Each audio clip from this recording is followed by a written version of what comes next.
பிரியமானவர்களே, இயேசு கிறிஸ்துவின் நாமத்தில் உங்களுக்கு என் அன்பின் வாழ்த்துக்கள்.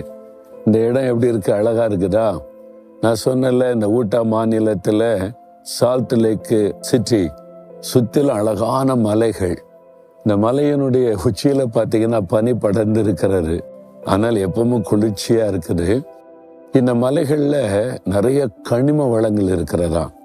ரொம்ப காஸ்ட்லியான மினரல்ஸ் இங்க கிடைக்குது. அந்த மாதிரி உள்ள மலைகள். கிரானைட்ஸ், நிறைய கற்கள், அதாவது இந்த கிரானைட் கற்கள் சொல்றோம்ல, அந்த மலைகள் நிறைய.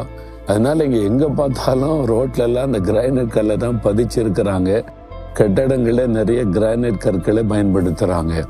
ஒரு செழிப்பான ஒரு இடம் பாருங்க. ஆண்டவர் இந்த தேசத்தை தனக்கென்று உருவாக்கி அமெரிக்க தேசத்தை ஆசீர்வதித்து இவ்வளவு செழிப்பா உயர்த்தி வைத்திருக்கிறார். ஆண்டவருக்கு ஸ்தோத்திரம். சரி, ஆண்டவர் இன்றைக்கு எனக்கு என்ன வசனம் வைத்திருக்கிறார் நினைக்கிறீங்களா? 126 சங்கீதம் 4 வசனம். ஒரு அருமையான தேவனுடைய பிள்ளை அழகாக ஜெபிக்கிற ஒரு ஜெபம். கர்த்தாவே, தெற்கத்தி வெள்ளங்களை திருப்புவது போல எங்கள் சிறையிருப்பை நீர் திருப்போம். ஒரு சிறையிருப்பில் இருந்து கொண்டு இந்த சிறையிருப்பை திருப்புங்க, மாத்துங்க அப்படின்னு ஒரு அழகான ஜெபம்.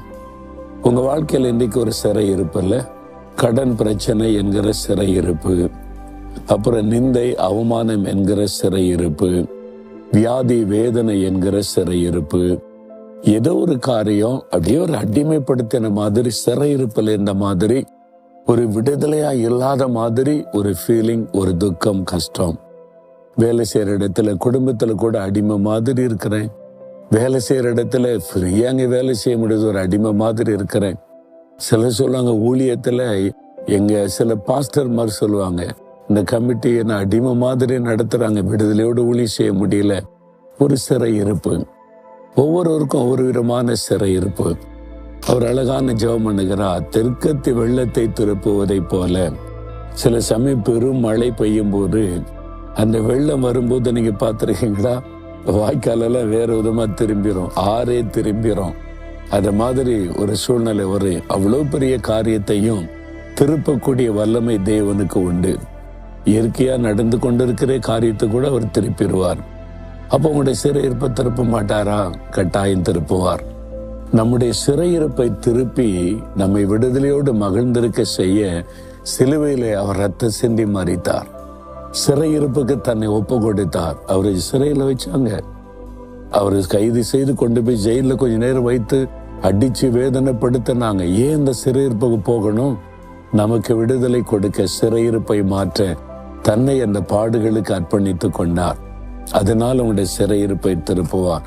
நீங்க ஜெபிக்கணும், ஆண்டவரே என் சிறையிருப்பை திருப்பும். தெற்கத்தி வெள்ளத்தை திருப்புகிறதை போல என் சிறையிருப்பை திருப்பணும்.